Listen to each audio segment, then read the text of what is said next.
You think defending yourself makes you look innocent, but most of the time it makes you look guilty. Because the moment you start explaining, you hand the other person the right to judge you. And if you look closely, you'll realize this is how power flips in real life. Not through violence, not through shouting, but through one quiet reflex that almost nobody masters. Machiavelli understood something brutal about human nature. People don't follow the most truthful person, they follow the most unshakable one. In this video, you're going to learn why refusing to defend yourself can dismantle manipulation, starve accusations, and force your enemies to reveal themselves.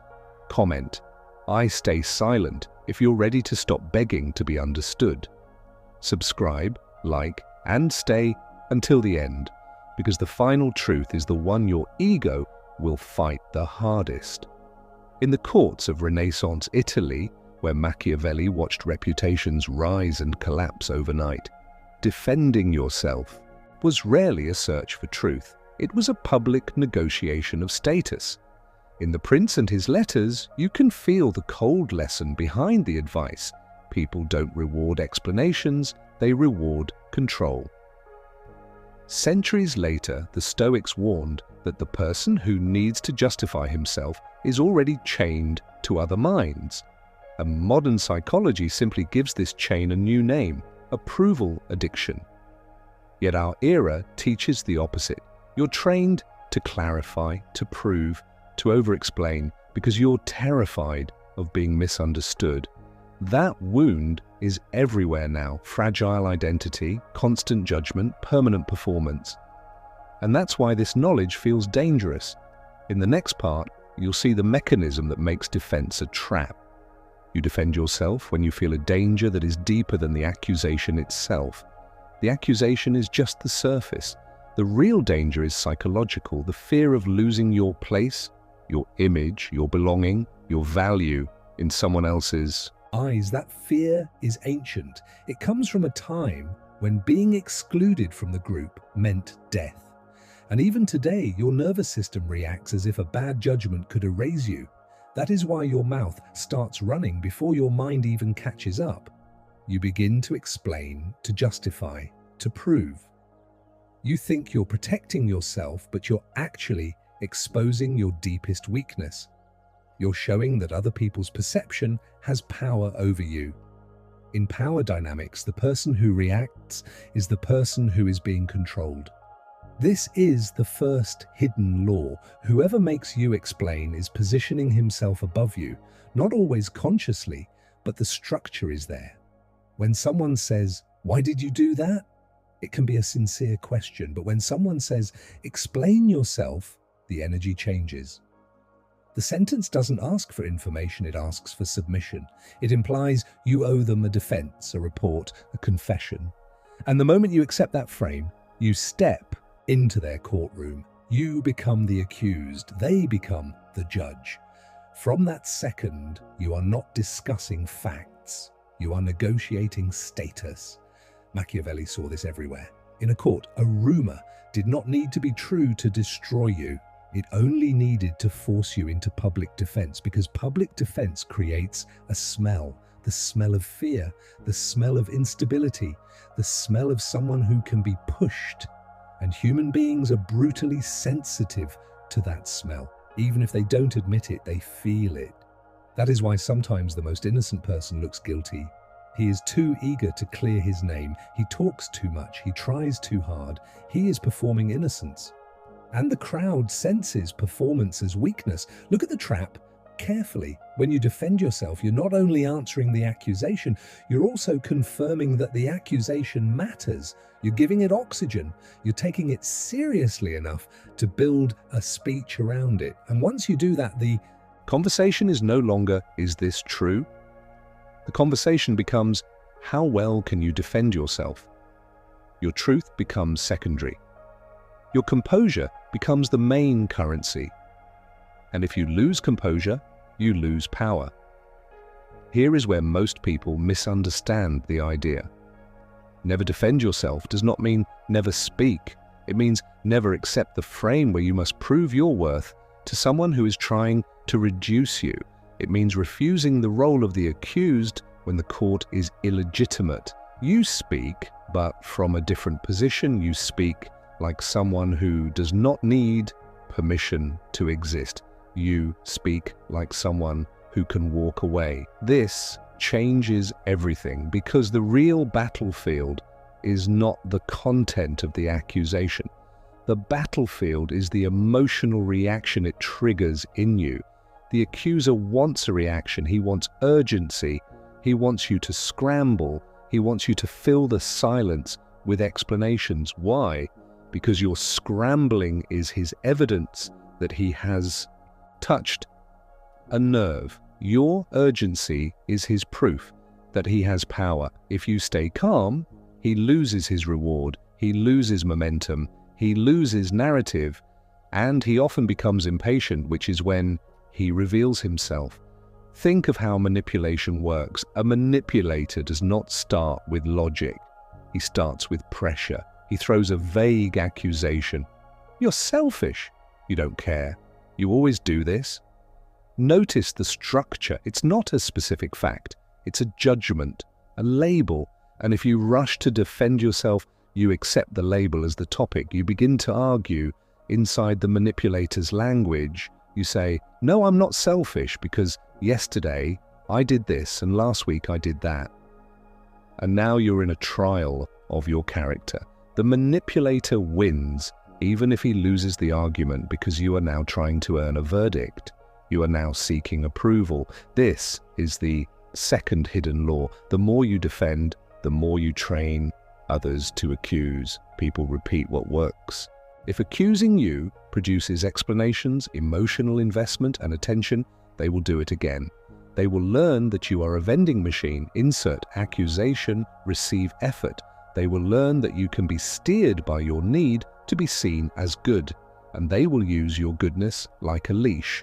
But if accusations produce calm, boundaries, and silence, the game changes. Some people will respect you more, some will fear you more, and some will hate you because you are no longer feeding their hunger. And that hatred is useful information. It shows you who was benefiting from your insecurity. Now let's go deeper into the psychology of why defending yourself feels irresistible. Most people carry a hidden contract with the world. If I am good enough, people will treat me fairly. This is the childish hope that keeps you functioning. You want a universe where your intentions matter. You want a universe where explaining yourself fixes misunderstanding. And sometimes it does. But in power games, explaining is not a bridge, it's a rope they tie around your neck. The moment you feel accused, your ego panics because it imagines social death. And the ego has one main strategy: control perception. It wants to manage how you look. It wants to repair the image quickly. That is why you over-explain. That is why you apologize too early. That is why you give details nobody asked for. The ego is not trying to communicate. It is trying to survive. It is fighting for an identity. And the more fragile your identity is, the more you will defend it. So when you practice never defend yourself, you're not just doing a social tactic. You are training your nervous system to tolerate misunderstanding. You are training your ego to survive without constant validation. You are building an inner sovereignty. And that is what makes this tactic feel almost spiritual, because it forces you to confront the addiction you don't want to name, the addiction to being perceived correctly.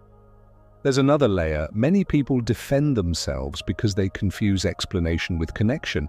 They think, if I just explain my intentions, they will understand my heart. But power games are not about understanding your heart. They are about testing your position. When someone is genuinely seeking connection, you will feel it. The questions will be specific, curious, and respectful. There will be room for nuance. But when someone is seeking dominance, the questions will be loaded, the tone will be moral. The conclusion will already be decided. You have to learn to read that difference, because the world is full of fake curiosity. People ask questions not to learn, but to collect ammunition. They act confused, so you expose yourself. They act hurt, so you apologize. They act disappointed, so you chase. And if you don't see it, you'll keep thinking you're having conversations when you're actually being coached into submission. So what does Machiavelli's trick look like in real life? It looks like refusing to rush. It looks like letting the silence breathe. It looks like answering less than expected. It looks like calm eyes and an even voice. It looks like not giving your enemy the emotional fireworks he came for. Imagine someone says, "People are saying you're unreliable." The instinct is to protest. That's not true. I've always been reliable. Remember that time I... Stop. Notice what you just did. You accepted people are saying as a legitimate source. You accepted a rumor as a courtroom. You stepped into defense. The trick is to flip the frame. You can say calmly, "Who exactly said that?" Or even more calmly, "Interesting." And then stop. As that stop is not emptiness, it is pressure. It forces the other person to carry the weight of their own accusation. It forces them to produce substance. And many can't, because most accusations are not built on evidence. They are built on emotion, insecurity, envy, projection, and group politics. People accuse you of what they fear in themselves. People accuse you of what you represent. People accuse you because your calm irritates them. People accuse you because your boundaries expose their entitlement. When you defend yourself automatically, you protect their illusion. When you don't, you make them face the emptiness behind their attack. Here is a brutal truth. You cannot win respect from people who benefit from your self-doubt. And defending yourself is often an attempt to win respect from the wrong audience. It's like trying to convince a thief that you deserve your wallet. Your logic will never satisfy his hunger. This is why silence is power. Not because silence is magical, but because silence breaks the cycle. Defense is reactive. Silence is selective. Defense says, "You can define me." Silence says, "You don't have access." Defense says, "I need you to see me as good." Silence says, "I can tolerate being misunderstood by you." And that tolerance is rare. It is intimidating. It signals inner wealth. Now, there's an important distinction. Not defending yourself does not mean being passive. It means being strategic. But the goal is not to let lies spread uncontested. The goal is to choose your battlefield. You don't argue with every passerby. You don't answer every comment. You don't meet every accusation with a speech. You respond where it matters, to who matters, with minimal emotional leakage. A powerful person understands something simple. Your energy is your currency. Every time you defend yourself to someone who is not acting in good faith, you are paying them.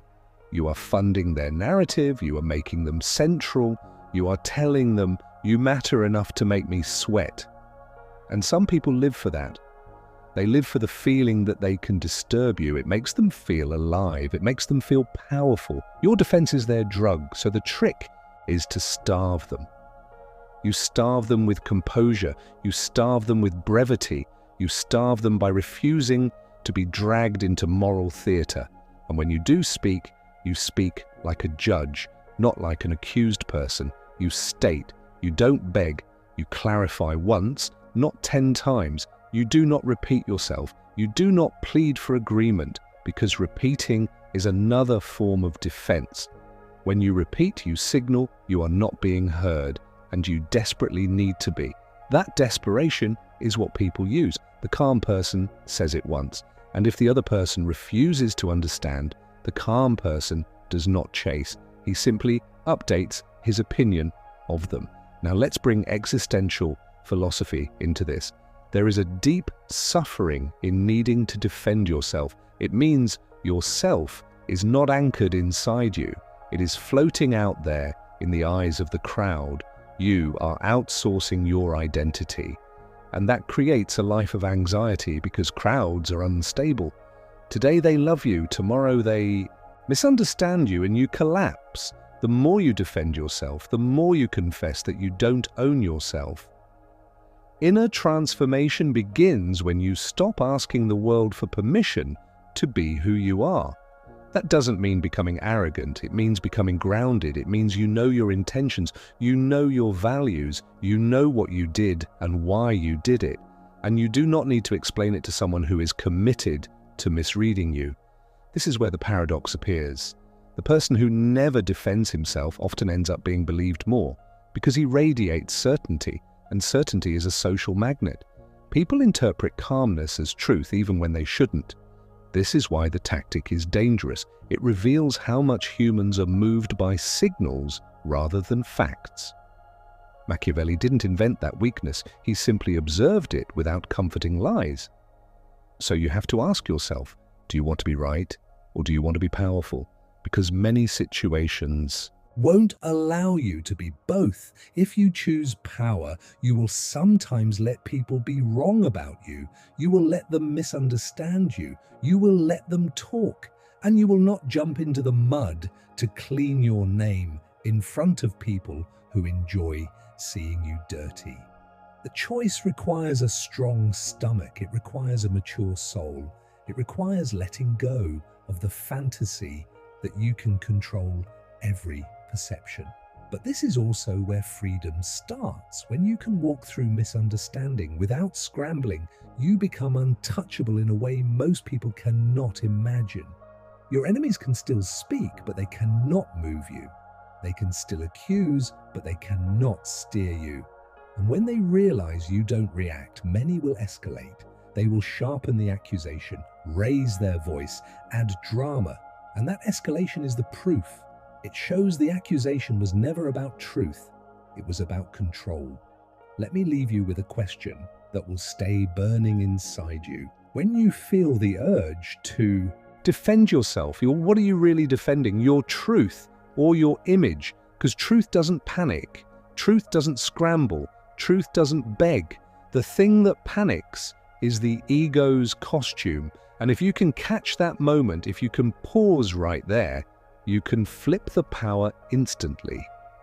In the next part, we're going to go deeper into the advanced side of this strategy, how silence becomes a mirror that forces people to expose their motives, how to respond without defending, and how to avoid the most dangerous mistake of all, using this tactic with the wrong people in the wrong way. Now we go into the part most people get wrong. They hear, never defend yourself, and they turn it into an ego costume.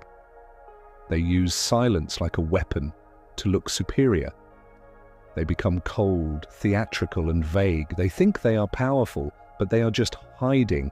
And hiding is not power. Hiding is fear with better posture. The Machiavellian trick is not about performing dominance. It's about refusing the psychological frame that makes you smaller. It's about staying sovereign while still being precise, human, and strategically clear. Because the truth is uncomfortable, sometimes your urge to defend yourself is not triggered by an enemy, but by your own inner instability.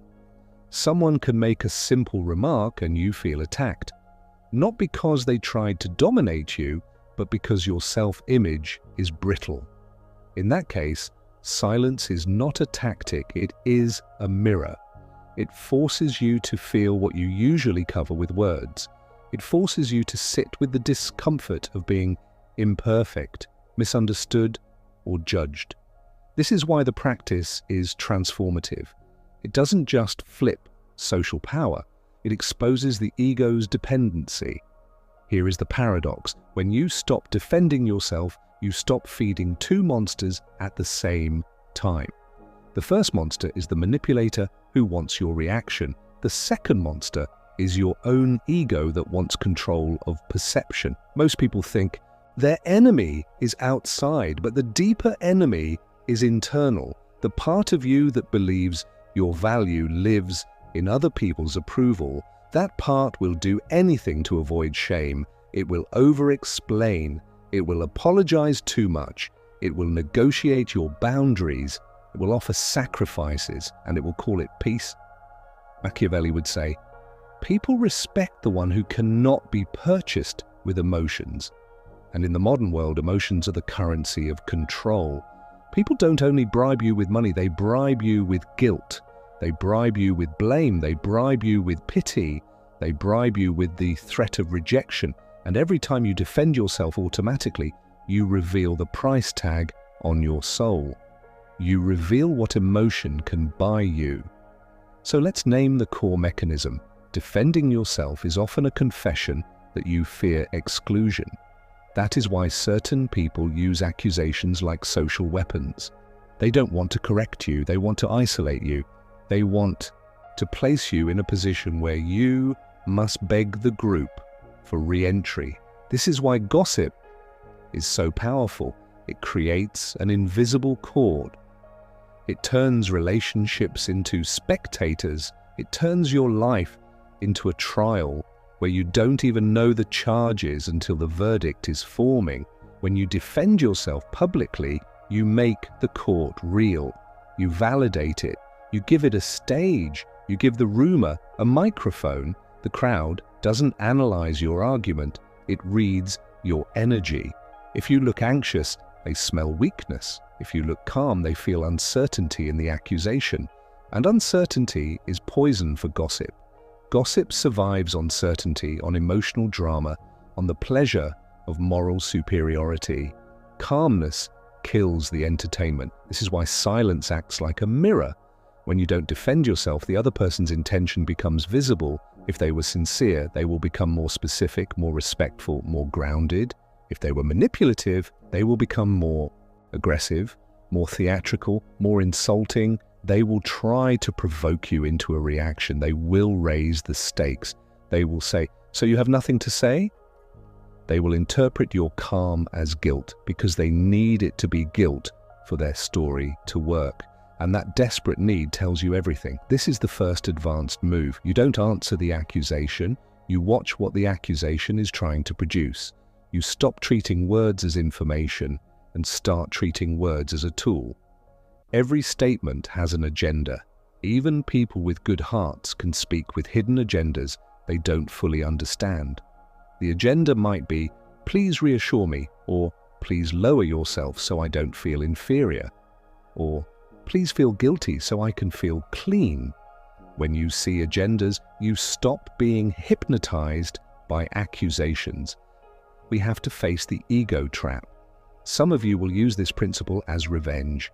You will stay silent not because you're sovereign, but because you want to punish the other person. That is not power. That is hunger. That is the ego seeking dominance through withdrawal. And it backfires because it makes you rigid. Real power is flexible. It chooses silence when silence is strategic, and it chooses words when words are strategic. The key is not silence. The key is frame control. Frame control means you decide what the conversation is about. When someone accuses you, the default frame is you must prove yourself. Your job is to shift it to you must prove your claim, or even this conversation is not the place where my worth is negotiated. That shift is the flip. How do you do that without looking weak, rude, or arrogant? By staying calm and making the other person carry their own weight. You do it by asking for specificity. You do it by refusing vagueness. You do it by separating facts from judgments. Because accusations often come wrapped in fog. They say always, never, everyone, nobody. They, people. Fog words. Fog words are used to create pressure without evidence. Your silence is the knife that cuts fog. If someone says, everybody thinks you're fake, and you defend yourself, you're wrestling smoke. But if you say, name one person and one concrete example, you turn smoke into stone. And stone is heavy. Most manipulators don't want stone. They want smoke because smoke can't be disproven. Smoke can be repeated forever. When you demand stone, they either produce it, or they collapse into anger, or they retreat. Either way, you win clarity. This leads to the second advanced move. You don't explain your intentions, you state your boundaries. Explanations invite debate. Boundaries end debate. If someone says, "You didn't reply, you don't care," the defensive person says, "I was busy, I had a lot going on, I didn't mean it."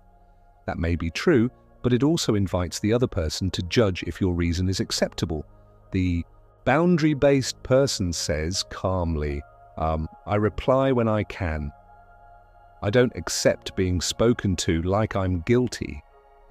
That is not an explanation, that is a line in the sand, and lines in the sand create respect because they reveal self-respect. Now let's talk about modern illusions, because this is where most people are enslaved. You live in a culture of constant performance. Social media trains you to manage perception like a job. You are encouraged to clarify yourself, brand yourself, justify yourself, correct yourself, apologize publicly, announce your intentions, defend your choices. It is a permanent courtroom. And the more you play this game, the more your inner self becomes a hostage. You start living for the audiencing. You start thinking your life needs a commentary track. That is why this tactic feels like rebellion. Never defend yourself is a refusal of the performance society. It is a return to something existential. You are allowed to exist without being fully understood. You are allowed to be complex without explaining every layer. You are allowed to be misread without panicking. This is a kind of freedom that feels scary at first because your ego thinks misunderstanding equals death, but it doesn't. It's just discomfort. And you grow by surviving discomfort without selling your soul for relief. There's also a hidden spiritual dimension, even if we don't call it religion. When you stop defending yourself, you stop worshipping the crowd, you stop making other people's opinions your God. You begin to stand in a deeper place where your conscience matters more than applause. And that shift changes your entire presence. People feel it. They may not know what it is, but they feel that you are not easily pulled. Now, little known perspective. Sometimes defending yourself can even create the accusation in the first place. Some people weren't sure you did anything wrong until they saw how urgently you tried to prove you didn't. Think about that. Your defense becomes the seed of suspicion because humans interpret excessive self-justification as a sign of internal conflict. You might be innocent, but you look unstable, and instability is what people fear. Machiavelli would say, "You don't have to be loved, but you must not be despised." And one of the fastest ways to be despised is to appear weak and pleading. People despise pleading because it forces them to confront their own vulnerability. They would rather call you guilty than admit they enjoy seeing you beg. So the powerful person chooses a different posture. He answers only what is necessary. He refuses emotional debate. He doesn't argue with labels. He speaks in facts, boundaries, and outcomes. If he made a mistake, he owns it briefly, without theatrical shame. If he didn't, he doesn't beg to be forgiven for a crime he didn't commit. He simply refuses the narrative.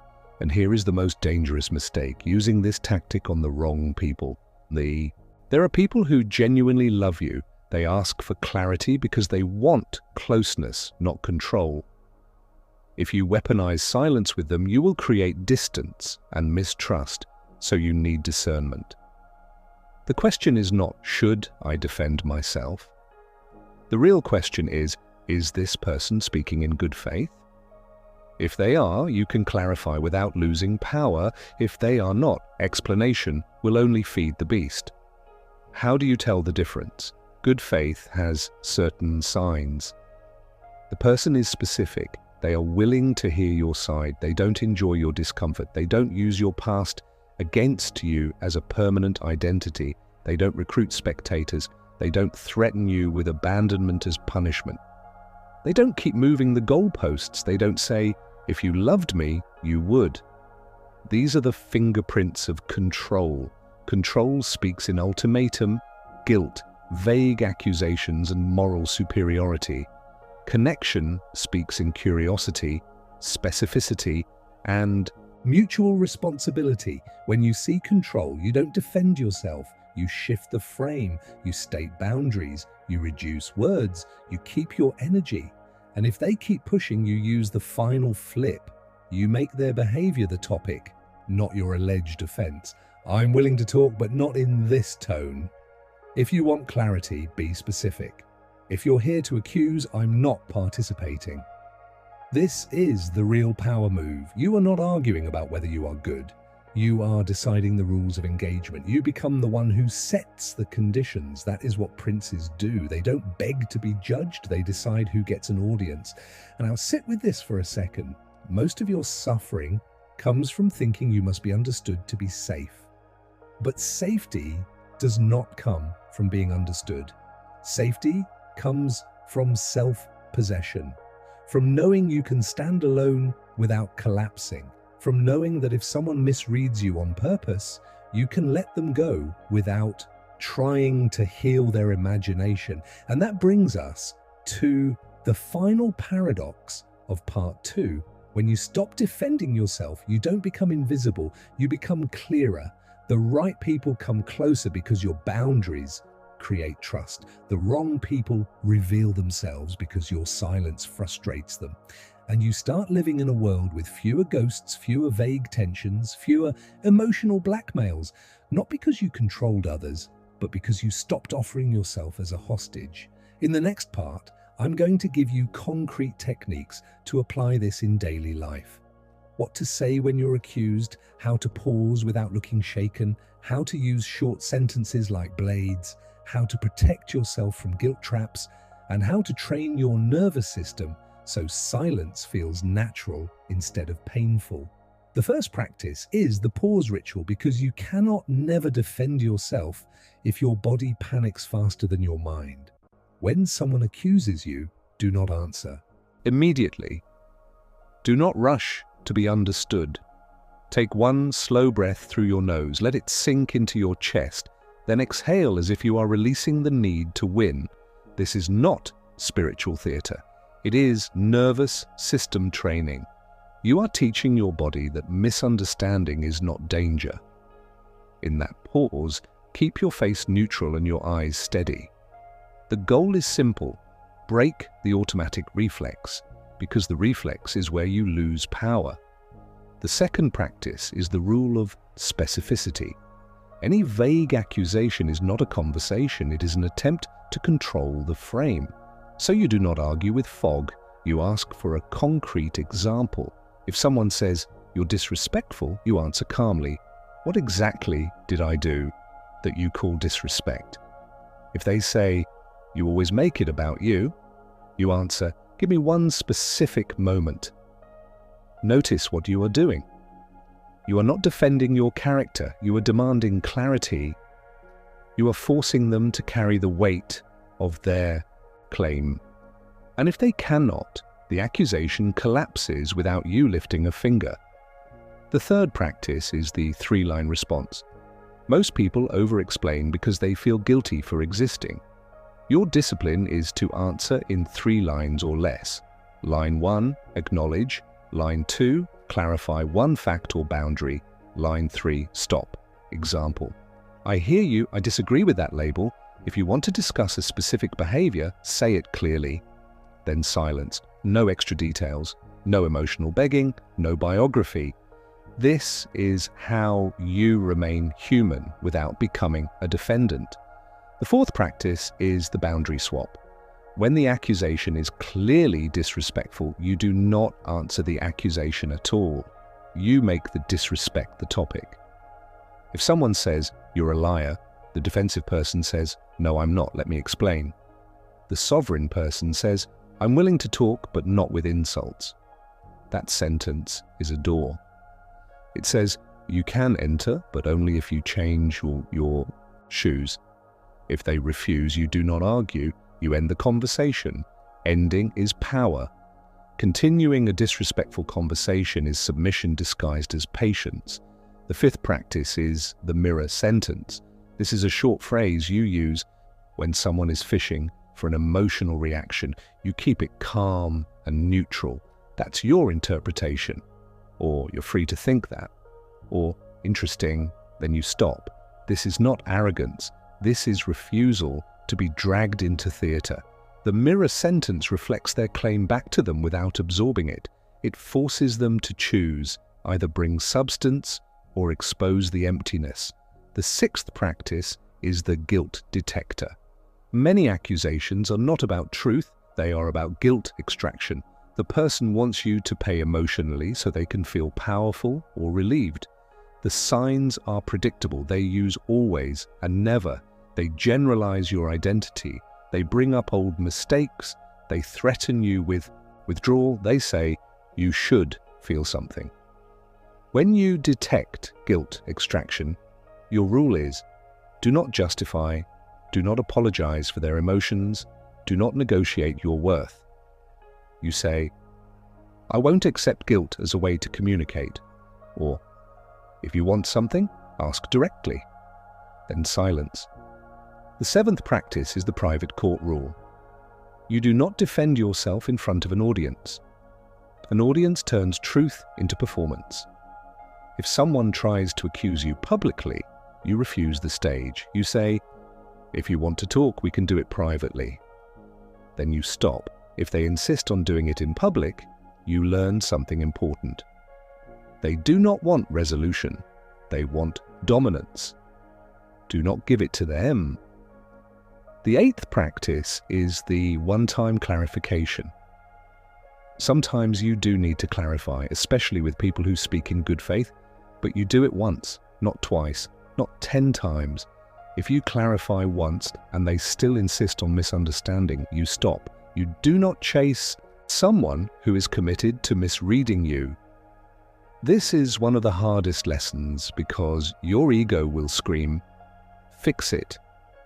But power is knowing when fixing becomes begging. Now let's make this practical with a simple drill you can repeat every day. Write down 3 common accusations you receive or fear receiving. Maybe it's you don't care, you're selfish, you're not reliable. Under each one, write 3 calm responses using what you learned. 1 response using specificity. 1 response using boundaries. 1 response using a mirror sentence. This is rehearsal. Under pressure, you will not rise to your ideals, you will fall to your training. So train. Here is another drill, the silence endurance exercise. Once a day, in a low-stakes situation, allow a silence to exist without filling it. When someone asks something and waits, do not rush. Let 2 seconds pass, then answer slowly. This builds emotional control. The person who can hold silence owns the tempo. Tempo is power. Now the obstacle you will face is internal. Your mind will say, if I don't defend myself, they will think I'm guilty. Yes, some will, and that is the price of sovereignty. You must decide, do you want to be understood by everyone or respected by the right people? Many will project onto your silence. Let them. People project onto calm because calm is a blank wall. They paint their own fears on it. Your job is not to erase their paint.